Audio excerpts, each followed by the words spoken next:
O autismo é uma síndrome complexa, ela é relativamente nova se a gente for pensar no tempo da ciência.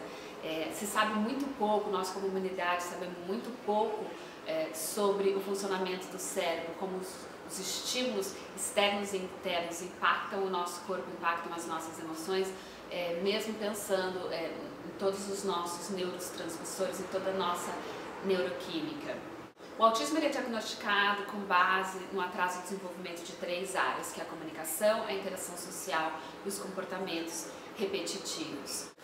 Se nós formos pensar nessas 3 áreas do desenvolvimento, e a gente vai perceber que elas são extremamente interligadas, a nossa comunicação com a interação social e com a forma que a gente tem as nossas respostas ao mundo, como é o nosso comportamento com o mundo e o porquê que traz esses comportamentos repetitivos, o porquê das estereotipias. Se a gente for pensar nessas 3 áreas separadamente, a gente acaba percebendo que no fundo elas são interligadas, a gente não consegue separar elas, por isso o impacto delas nas 3 áreas, se a gente for pensar em autismo, e todas elas têm um denominador de impacto comum.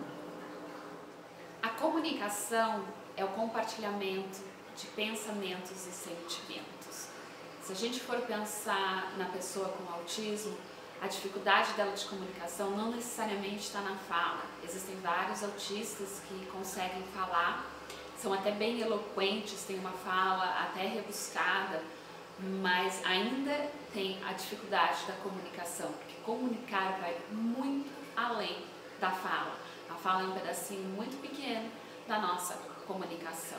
A gente tem a comunicação instrumental e a comunicação social, que é dinâmica.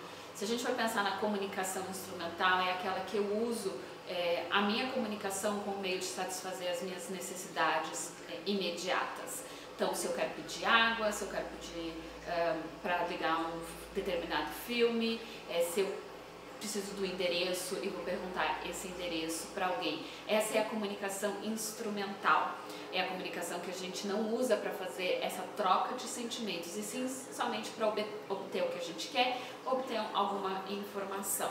As nossas crianças, muitas vezes, elas desenvolvem a comunicação, mas a comunicação instrumental, não essa comunicação social, que é onde a gente tem a troca de pensamentos e de sentimentos. É super importante a gente incentivar as nossas crianças a terem essa troca de emoção, e ela vai começar, ela depende extremamente de toda a comunicação não verbal. Por isso que a gente diz que a comunicação ela não reside na fala, não é porque falou pronto, se comunica. A gente precisa ter toda a base da comunicação não verbal. Pensando da maneira como se desenvolve a comunicação numa pessoa com autismo, ela não é um atraso de desenvolvimento, ela tem uma desordem no desenvolvimento. Muitas vezes a pessoa ela já sabe falar, sabe fazer perguntas, responder perguntas, mas ainda não tem desenvolvido todas as questões de comunicação não verbais, que são a base, são as primeiras etapas do desenvolvimento da comunicação. A gente pensando no desenvolvimento neurotípico, a pessoa, recém-nascido, o bebê, ele chora, com o choro dele, ele anuncia para o mundo, e mais diretamente para a mãe, que algo está errado com ele, tem algo incomodando. Pode ser fome, pode ser sono, pode ser gases, pode ser calor, pode ser frio. A mãe, pelo som do choro, ela sabe que alguma coisa ela tem que fazer, geralmente por instinto, né? Ou tentando adivinhar, ela vai tomando algumas medidas para resolver esse desconforto do bebê. Então o choro é o primeiro mecanismo que a gente tem de comunicação. Muitas vezes as nossas crianças ficam paradas nesse mecanismo, né? Eles não conseguem sofisticar por si só o mecanismo de comunicação, então choram para conseguir tudo. Chorar para conseguir as coisas, as tais das birras, não é um comportamento somente de autista, vamos dizer, é um comportamento humano, e todos os comportamentos das nossas crianças são comportamentos humanos, só que eles acontecem em maior intensidade, em maior frequência e geralmente já em idades mais avançadas, quando a gente já teria que ter perdido esse mecanismo. A dificuldade é sofisticar esse tipo de comunicação. Depois que a criança ela vai crescendo, ela começa a fazer as trocas de olhares com a mãe, que é exatamente quando ela começa a trocar essa emoção. Então o bebê ele sorri só para ter um adulto sorrindo de volta para ele, e ali amplifica toda a alegria dele, porque é essa troca da comunicação, dentro da comunicação não verbal, que existe toda essa troca e essa amplificação da alegria dentro dessa comunicação não verbal. A gente não consegue fazer forte essa troca, essa amplificação de alegria, essa troca de emoção, usando só palavras. É como se lesse um texto. Aí a gente não tá, a gente pode até estar sentindo, pode até ser um gatilho, causar na gente emoções, algumas palavras, mas não existe a troca. Para existir a troca, a gente precisa do olhar. E por isso que a gente insiste tanto de que precisa se trabalhar o olhar na criança com autismo. Não é para a gente saber se ela está prestando atenção, porque vocês podem estar aqui olhando o vídeo, fazendo contato visual com o vídeo e com a cabeça em outro lugar, não necessariamente prestando atenção. Quando a gente está ao vivo, a gente consegue ter essa troca de emoção e a gente consegue conectar, e é através do olhar, não é através das nossas palavras. A gente tem os usos de gestos, os nossos gestos, a nossa expressão facial, elas que dão um sentido para aquela fala, para o que a gente está falando, elas é que mostram a nossa intencionalidade no que a gente fala, o toque, o tom de voz que a gente usa, tudo isso vai muito além do uso de palavras. É muito comum a gente encontrar pessoas com autismo que falam e tem a dificuldade no fluxo, no ritmo de tom de voz. Isso tudo é porque lá atrás faltou desenvolver essa comunicação não verbal. E nunca é tarde para a gente incentivar e a gente tentar estimular alguém a desenvolver a comunicação não verbal. Quando a fala já aparece, para nós que estamos tentando guiar as nossas crianças, é mais difícil de trabalhar as questões de linguagem não verbal, porque a gente acaba dando muita importância à fala. Por isso que a gente tem que colocar o nível de importância de todas as comunicações, de todas as formas de comunicação que a gente tem na nossa mente, e saber que a comunicação não verbal ela é de extrema importância para o entendimento do que a gente diz. Então não basta falar, a gente precisa se comunicar com o corpo inteiro, a gente precisa colocar as nossas emoções e receber as emoções de quem fala com a gente. Quando a gente está numa conversa, muitas pessoas falam assim: meu filho já fala, meu filho responde perguntas, ele me conta coisas, mas não sei, ele não conversa. Porque não existe essa troca de emoção, é quase como um download de informações que a pessoa faz. E a gente se comunica para a gente construir pontes entre as nossas mentes e entre os nossos sentimentos. Se a gente se comunica somente para passar a informação, fica como se faltasse algo, fica uma comunicação instrumental e não uma comunicação social. E é ali onde a gente sente que existe uma quebra de ligação com as nossas crianças. Por isso é extremamente importante a gente analisar o desenvolvimento da comunicação das nossas crianças, mesmo que elas falem, não partir dali. Muitas vezes a gente vê terapia, a criança é totalmente não verbal, ela não usa gestos, ela não usa sons, ela não chega a aproximações de palavras, ela não chama nem o trem de tchutchu e nem entende isso, e já se começa a trabalhar na fala: eu quero água, eu quero biscoito, eu quero iPad.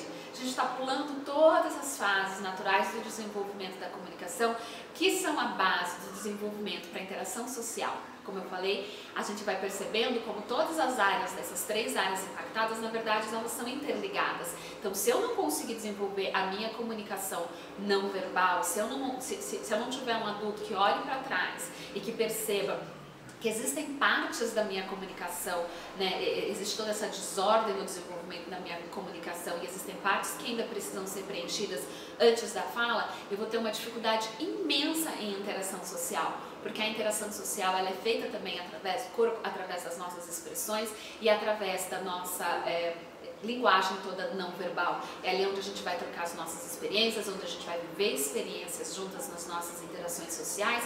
E se eu não tiver a minha comunicação não verbal desenvolvida, amadurecida, eu vou ter muita dificuldade só com as minhas palavras de entender a intencionalidade das outras pessoas e fazer esses elos mais profundos, né, que todo ser humano quer tanto fazer. A ação social, ela está muito ligada nas nossas mentes com o brincar.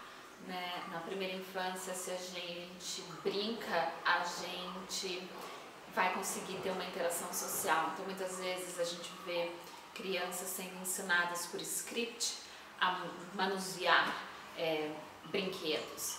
Se a gente for olhar as nossas crianças neurotípicas, as crianças que não têm a dificuldade do autista com a interação social, a gente vai poder perceber que elas usam a brincadeira e os brinquedos não para seguir um script, mas para processar as emoções dela. Então é muito comum a gente ver, principalmente meninas alinhando todas as bonecas e dando bronca nas bonecas, ou dando aula para as bonecas. A gente mimica, né, todos os brinquedos são a miniatura do mundo adulto. Então as crianças, elas típicas, elas vão no dia a dia delas e elas observam, estão constantemente observando os adultos e dentro da brincadeira delas, elas mimicam o que os adultos fazem, qual é o dia a dia dos adultos, porque isso ajuda elas a entender as relações com o mundo e a entender as próprias emoções dela. Muitas vezes, quando as crianças passam para a escola, quando elas voltam, elas brincam com os bonecos, sejam meninos ou meninas, né? Com todas as dificuldades que tiveram na escola, de repente outras crianças brigaram, eles mimicam essa briga, isso tudo é uma plataforma para ajudar com que eles processem toda essa emoção que eles sentiram na hora e que eles tiveram dificuldade de processar, eles guardaram e eles vão usar a brincadeira para ter um entendimento maior. As nossas crianças têm muita dificuldade de observar o mundo em volta. Nossas crianças têm dificuldades sensoriais e é muito difícil delas perceberem e absorverem do mundo as informações dos estímulos, porque tudo entra ou muito forte para elas ou não entra na intensidade suficiente para chamar a atenção delas. Então a gente precisa estar bem atento às questões sensoriais das nossas crianças e ajudar elas a processar essas questões. O brincar para muitas das nossas crianças é difícil porque elas têm muita dificuldade de observar o mundo à volta, observar as relações como elas acontecem para poder ter esse impacto emocional, conseguir organizar isso e processar através da brincadeira. Muitas vezes o impacto emocional nelas é tão forte que elas acabam criando mecanismos de escudo para não sentir essas emoções que são tão impactantes nelas, porque pela dificuldade de corregular a emoção com alguém, pela dificuldade de saber se isso daqui é muito intenso para mim, eu posso buscar uma outra pessoa para ela me ajudar a processar essa emoção. É o nosso abraço, é a nossa troca de olhar, é o estar com as pessoas que ajuda nós, né, com o desenvolvimento neurotípico, a processar muitas das nossas emoções. E as nossas crianças, mesmo que elas estejam no meio de muita gente, às vezes elas se sentem muito sozinhas porque elas não conseguem acessar esses mecanismos dessa troca emocional. E aí vem muita dificuldade de interação social. Muitas vezes as nossas crianças não brincam apropriadamente com objetos, porque elas não conseguem manipular aqueles objetos, a ansiedade está tão grande que elas não conseguem trazer, né, à tona as emoções dela e processar através desses objetos, né, dos brinquedos. E mesmo o uso com as pessoas, muitas vezes as pessoas acabam virando instrumentos. Eu me lembro na época do diagnóstico dos meus filhos, como foi impactante ouvir a definição de que eles usavam os adultos como instrumentos, como objetos. Isso me impactou muito. Hoje, com toda a experiência e com todo o estudo, é muito mais fácil para mim entender que, na verdade, o que faltava ali era essa troca emocional. E quando você não tem uma troca emocional com uma pessoa, ela acaba virando um instrumento, ela acaba virando, na verdade, um meio. Por isso que é tão importante a gente incentivar as nossas crianças a ter essa troca emocional com a gente. Muitas vezes a gente brinca com as nossas crianças e elas riem, elas estão super felizes, mas elas não voltam a olhar pra gente para mostrar: olha, eu tô feliz e eu quero compartilhar dessa minha felicidade com você. É como se a gente estivesse simplesmente entretendo, é quase como se a gente fosse uma televisão ao vivo. E aí a gente precisa congelar o mundo e esperar que ela perceba tem uma pessoa ali, é a emoção dessa pessoa que está me impactando, então eu vou usar a minha emoção para impactar de volta essa pessoa que está me agradando. Eu sempre falo muito que meus filhos, nada na vida é de graça, que eles precisam me pagar. Eles precisam me pagar emocionalmente.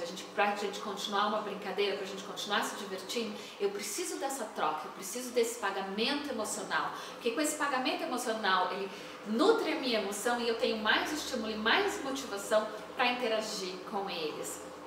O terapeuta principal dos meus filhos, ele sempre diz que é muito mais importante a gente ter prazer de estar com as crianças do que a metodologia, a técnica que a gente vai aplicar, porque a criança sente esse prazer.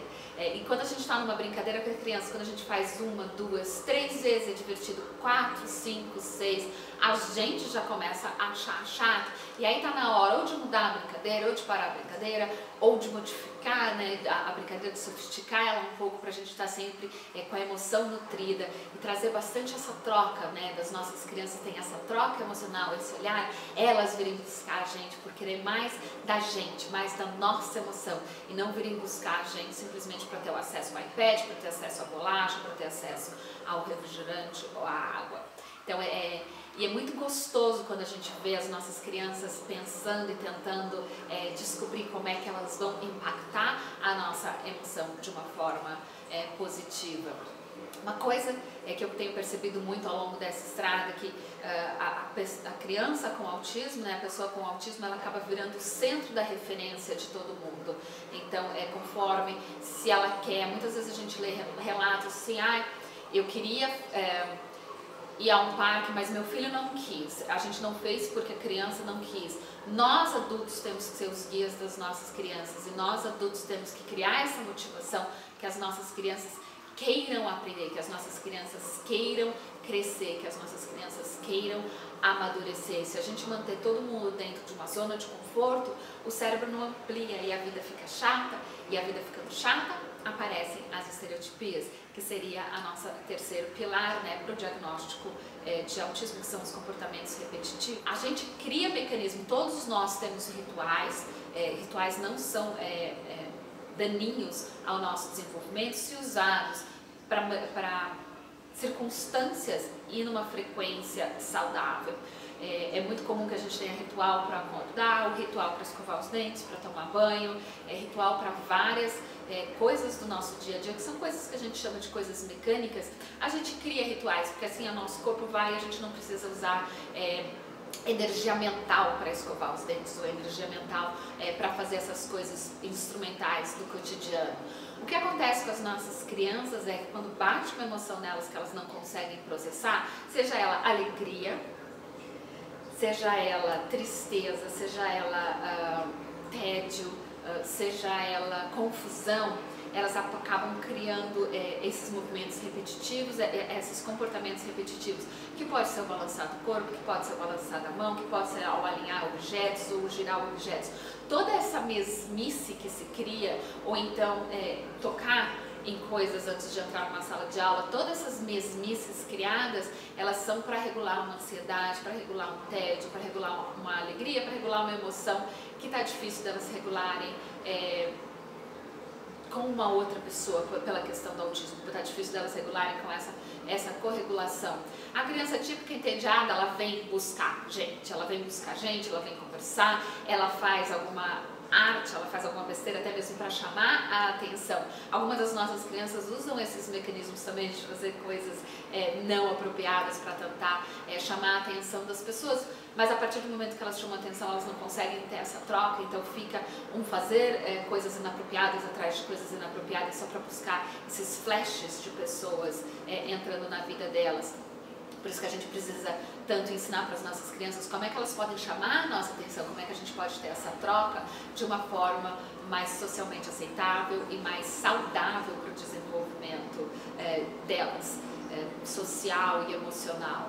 É uma preocupação super grande com as estereotipias na criança com autismo, e se tem a ideia de que se acabar com a estereotipia, a criança vai deixar de parecer autista, deixar de ser autista e vai passar a aprender e funcionar como uma pessoa que não tem autismo. É um conceito totalmente errado. A gente precisa pensar que as estereotipias elas têm uma função para aquela criança, e se a gente quer que ela não tenha estereotipias, que ela não faça esses movimentos ou não tenha esses comportamentos repetitivos, a gente precisa ajudar a criança a não precisar desses comportamentos. Toda estereotipia ela é autorregulatória. Existem algumas que colocam a criança em risco, e aí a gente tem que entrar com qualquer tipo de mecanismo para parar essa estereotipia, e tem outras que são socialmente esquisitas, vamos dizer assim, e aí eu acho que a gente tem que ter essa flexibilidade de entender, se eu entro num lugar muito barulhento, muito confuso, que causa essa confusão muito grande na minha criança, e a criança começa com uma estereotipia, e eu não estou ali emocionalmente disponível para corregular, para fazer esse canal de corregulação com essa criança, não adianta nada eu ficar mandando ela baixar os braços, porque isso vai criar uma ansiedade até muito maior e de repente até uma fobia social na criança. Então, se a gente não está ali disponível para interagir com a criança, para fazer essa troca de emoção, porque a estereotipia é isso, é um chamado, eu estou aqui, eu preciso de alguém que me ajude a regular essa emoção que eu estou sentindo, que eu não estou entendendo, que eu não estou conseguindo processar. Então, se a gente não está disponível para entrar nessa situação e corregular as nossas crianças e tentar ajudar elas com a nossa emoção, qualquer que seja o motivo, porque a gente está numa fila de banco e não se sente confortável para isso, porque a gente precisa preparar o jantar e a criança está na frente da televisão fazendo todas as estereotipias dela do mundo, só que eu preciso terminar o jantar, deixa a estereotipia acontecer. Não vai danar o cérebro dela. O que dana o cérebro das nossas crianças é a falta da presença emocional das pessoas. Então, se a gente quer que as nossas crianças não façam estereotipias, a gente tem que estar o máximo possível disponíveis emocionalmente. Lembrando que nós adultos também somos seres humanos e tem momentos que nós também precisamos estar sozinhos, que nós também precisamos nutrir as nossas próprias emoções e tá bem para a criança. Não é um número de horas, mas é a qualidade com que a gente passa com as nossas crianças dentro de uma frequência. Tem que existir uma frequência para que as nossas crianças tenham o máximo dessas experiências e consigam ir internalizando. Quando a gente muda a maneira como uma pessoa está se sentindo, a gente vai mudar a maneira como ela responde ao mundo, e essa resposta ao mundo é o comportamento. Então, se eu mudo a maneira como uma criança que está confusa num supermercado, que tem muito barulho, que tem os alto-falantes, que tem todas aquelas cores e aquelas luzes, e ela faz o balanço do corpo dela e ela tem toda aquela agitação, se eu consigo mudar como ela está se sentindo, tirar essa confusão e fazer ela sentir que eu estou ali presente, protegendo ela e que a gente está ali numa corregulação, eu vou conseguir mudar essa resposta dela a esse ambiente tão confuso, diminuindo a confusão, diminuindo a necessidade dela de se autorregular. É super importante a gente entender que nós adultos somos os guias das nossas crianças. Pelo simples fato da gente estar mais tempo aqui, a gente tem mais experiência. E criança que toma decisão demais, seja ela com autismo, seja ela neurotípica, seja ela com qualquer tipo de deficiência, é uma responsabilidade demais e vai atrapalhar o desenvolvimento emocional dela. Ela não vai ter um desenvolvimento emocional saudável. Então a gente precisa dosar o que as nossas crianças, sejam elas autistas ou não, podem tomar decisões e o que são de responsabilidade dos adultos tomarem a decisão. Criança não decide o que ela vai comer, criança não decide se ela vai vestir calça ou shorts num dia de calor, criança não decide se ela vai fazer a lição ou se ela não vai fazer a lição, criança não decide qual é a hora que ela vai dormir. Isso são todas responsabilidades do adulto, são responsabilidades que o adulto tem que ter com o cuidado da criança. Se a gente passa essa responsabilidade de autocuidado saudável para a criança, a gente está sendo negligente com as nossas crianças e não amando as nossas crianças e não dando voz para as nossas crianças. As nossas crianças precisam de guias, de adultos que guiem eles no desenvolvimento emocional, no desenvolvimento saudável, que tomem decisões, que tomem as decisões importantes que uma criança de 5, 6, 7, 10 anos não pode tomar, não tem a responsabilidade ainda para tomar. Às vezes, numa boa intenção, a gente acaba passando essa responsabilidade da tomada de decisão para as crianças, isso gera uma ansiedade, isso gera uma dificuldade de corregular com a gente, porque elas começam a se sentir no centro da vida delas, e elas precisam saber que existe uma outra pessoa que está cuidando delas, que está cuidando para que o desenvolvimento delas seja saudável. É extremamente importante, é uma coisa que a gente vê como sociedade definhando, né, as crianças tomando decisões demais.